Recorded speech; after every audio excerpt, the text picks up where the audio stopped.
এই দেখো বন্ধুরা, আজকে না বড়মশাই বাজার থেকে কি তুলে নিয়ে চলে এসেছে, খাসির বড় বড় পা। তো প্রথমেই এসে আমাকে বড়মশাই বলছে, এই দেখো খাসির পায়া নিয়ে এসেছি। তো যাই হোক, পায়া হোক বা পা হোক, তো এত বড় বড় পায়া দেখে তো আমি এই অবাক হলাম, এই প্রথমবার এরকম দেখলাম। বাড়িতে কখনো কিন্তু বানাইনি, মানে এইরকম অবস্থায় কিন্তু বানাইনি। এর আগে যদিও বা বানিয়েছিলাম, কিন্তু সেটা কিনে আনা বানিয়েছিলাম, মানে কেটে আনা আর কি বানিয়েছিলাম। এখন তো দেখছি গোটা গোটা নিয়ে এসেছি। তবে এইসব লোমগুলো কিন্তু ছাড়াতে হবে, আর এই লোমগুলো ছাড়ানো না প্রচুর খাটনি। আর আমি না এগুলো খুব একটা ভালোবাসি না ছাড়াতে, তো বড়মশাই নিজেই ছাড়াচ্ছে, আমি শুধুমাত্র গরম জল টল করে দিলাম, আর ও বসে বসে একদম খুব সুন্দর করে পরিষ্কার করে ছাড়িয়ে দিচ্ছে। তো বড়মশাই বেশ ভালোবাসে এইসব জিনিস খেতে, খাসির মাথা, খাসির পা, এগুলো না খেতে খুব ভালোবাসে। তো মাঝে মধ্যেই এগুলো বাড়িতে নিয়ে আসে, আর আমি রান্নাটা বেশ জমজমাট করে দিই আর বেশ তৃপ্তি করে খাই। তো আজকের বললো যে এটা একদম খুব সুন্দর করে রান্না করো আর কি। তো আমি বললাম যে এটা তুমি নিয়ে এসছো, আমি তো কিছুই পারবো না ছাড়াতে, পরিষ্কার করতে। তো যাই হোক, এদিকে শাশুড়ি মা আর বরমশাই দুজনে মিলে কিন্তু আমার কাজটা অনেক সাহায্য করে দিল, মানে পুরোটাই পরিষ্কার করে দিয়েছে। আর সাথে না বরমশাই অল্প একটু মাটনও নিয়ে এসেছিলো, যেহেতু ছেলেটা মাটন খেতে ভালোবাসে। আর এই খাসির পায়াটা মধ্যে মাংস তো এমন একটা নেই, খেতে পারবে না, তাই অল্প একটু মাংসও নিয়ে এসেছিলো, মাটন আর কি। তো এদিকে কিন্তু এটা মানে ভালো মতন ধুয়ে পরিষ্কার করে নিয়েছি।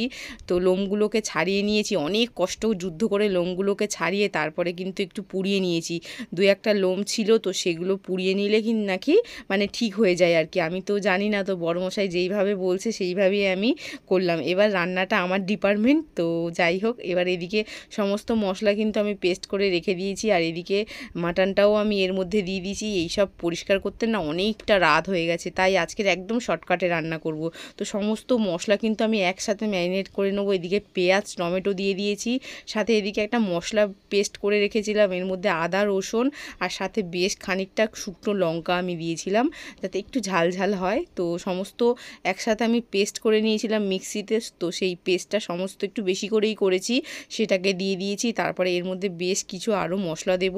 তো আজকে যেহেতু অনেকটা রাত হয়ে গেছে, যতটা পারছি একটু মানে হালকা মানে সহজভাবেই আর কি করছি। তারপরে এর মধ্যে পরিমাণ মতো নুন দিয়ে দিয়েছি, বেশ খানিকটা দিয়েছি হলুদের গুঁড়ো।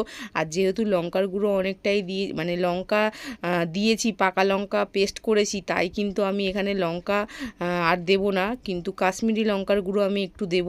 তার আগে এর মধ্যে আমি দিয়ে দিচ্ছি গরম মশলা। তো গোটা গরম মশলা অনেকটাই দিয়ে দিচ্ছি, যেহেতু আমি কিন্তু এর মধ্যে কিন্তু মাটনটার মধ্যে অনেকটাই চর্বি রয়েছে, মানে তেল ছাড়বে, যার জন্যে কিন্তু আমি তেলের পরিমাণটাও কম দেব। আর আমি কিন্তু তেল দিয়ে পেঁয়াজ টিয়াজ কিছুই ভাজবো না, আমি কিন্তু এক চাপানে পুরো বসিয়ে দেবো মাংসটা।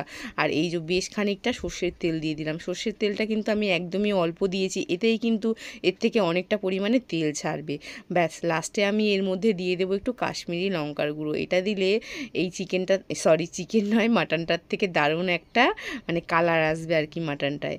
তো এবার সমস্ত কিছু ভালো মতন মেখে নেব, আর টমেটোগুলো না একটু হাত দিয়ে ভালো মতন চটকে দিচ্ছি। তো এই যে ভালো মতন মেখে নিলাম। ব্যাস, এই করতে করতে অনেকটা দেরি হয়ে গেছে, কারণ সন্ধ্যাবেলায় কিন্তু বরমশাই নিয়ে হাজির হয়েছিল, সেই সন্ধ্যা থেকে কিন্তু ওইগুলো মানে ছাড়াতে কাটতে অনেকটা সময় লেগে গেছে। তো যাই হোক, এখন কিন্তু ভালো মতন হাত দিয়ে মাখিয়ে নিয়ে সামান্য একটু জল দিয়েছিলাম, হাত ধোয়া জলটা।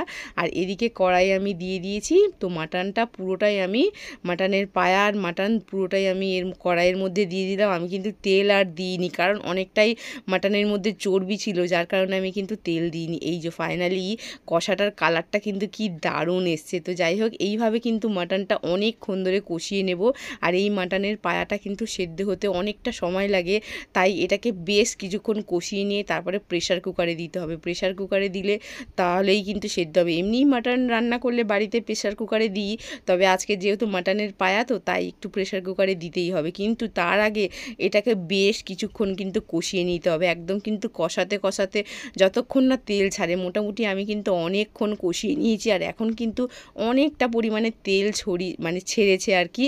আর আমি না বেশ কিছু আলুও মানে ভাজা বসিয়ে দিয়েছি আর কি, মাটনের মধ্যে দেবো বলে। প্রথমে ভেবেছিলাম আলুটা দেবো না, কিন্তু বড়মশাই বলল যে এটার মধ্যে আলু দাও, মাটনের আলুটাই তো খেতে বেশ ভালো লাগে। তবে আমি মাটন খুব একটা পছন্দ করি না, তো তাই যাই হোক, তো বড়মশাই বলার পরে কিন্তু আলু কেটে কিন্তু আমি ঝটপট আলুটাও কিন্তু ভেজে নিয়েছি। এখন আলুটাকেও এই মাটনের মধ্যে আমি দিয়ে দিয়েছি, দিয়ে বেশ কিছুক্ষণ আবারও কষিয়ে নেব। তারপরে কিন্তু এটা প্রেশার কুকারে দেব। আর আলুটা একটু বেশ ভালো মতন লাল লাল করে ভেজেছি, সামান্য একটু নুন হলুদ দিয়েছি, দিয়ে আর ভেজেছি। এদিকে দেখো ছেলে চলে এসছে, তো মাঝখানে একটু কারেন্ট চলে গেছিলো রান্না করতে করতে, তাই ছেলে লাইটটা নিয়ে চলে এসছে যে আমার রান্নার মধ্যে লাইটটা দিচ্ছে। তো যাই হোক, তো এদিকে মোটামুটি আমার কষা কিন্তু কমপ্লিট হয়ে গেছে। এবার কিন্তু আমি পুরোটা কিন্তু প্রেশার কুকারে দিয়ে দিয়েছি, আর যতটা এনেছিল আর কি পুরোটাই প্রেশার কুকারে এঁটে গেছে। তো তারপরে এর মধ্যে আমি দিয়ে দিলাম জল, অনেকটা পরিমাণেরই নিয়ে এসেছিলো আর কি, এটা বড় প্রেশার কুকারে দিচ্ছি। আর এই যে একটু গরম জলও দিয়েছি, কারণ মাটনটা গরম জল দিলেই নাকি ভালো হয়, তো আমি একটু গরম জল দিয়েছি। দিয়ে এবার ঢাকনা দিয়ে এটাতে 2 থেকে 3টে সিটি দিলেই নাকি হয়ে যায়। তো এই যে মোটামুটি একদম ফুটছে কিন্তু টকবক করে। এখন কিন্তু 2 থেকে 3টে আমি সিটি দিয়ে নামিয়ে নিয়েছি। আর মাটন কিন্তু একদম ভালো মতনই সেদ্ধ হয়ে গেছে, একদম খুন্তি দিয়ে নাড়ছি তো বেশ কিছু মাটন খুলে বেরিয়ে আসছে। তো যাই হোক, গন্ধটা কিন্তু দারুণ আসছিল। যেহেতু আমি মাটন খাই না, খুব একটা পছন্দ করি না, কিন্তু মাঝে মধ্যে একটু আধটু খাই। তো যাই হোক, এই যে ভালো মতন সেদ্ধ হয়ে গেছে। এবার এক থালা ভাত বেড়ে নিয়েছি, বড়মশাইকে দেব। তো অনেকটা পরিমাণের ভাত বেড়েছি, আর সাথে একটু বেশি করে একটু তরকারি দেব, যেহেতু বড়মশাই এই মাটনের পায়া আর মাটনটা খেতে খুব পছন্দ করে।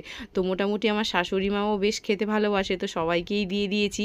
আর আমি তো যেহেতু মাটন খাই না, তাই আজকে তোমাদের সাথে খেয়ে দেখাতে পারলাম না। তো বড়মশাইয়ের এই প্লেটিংটা সাজিয়ে দিচ্ছি, মানে অনেকটা রাত হয়ে গেছে, তো বানাতে বানাতে আর না ভিডিও করার ইচ্ছে এনার্জি কিছুই দিচ্ছিল না। তো যাই হোক, একটু ভেবেছিলাম ভালো করে সার্ভ করব, তো সেটা আর পারলাম না। একই সাথে প্লেটের মধ্যে দিয়ে দিয়েছি অনেকটা। তো বড়মশাই দেখে তো খুব খুশি হয়ে গেছে, এক থালা দিয়েছি।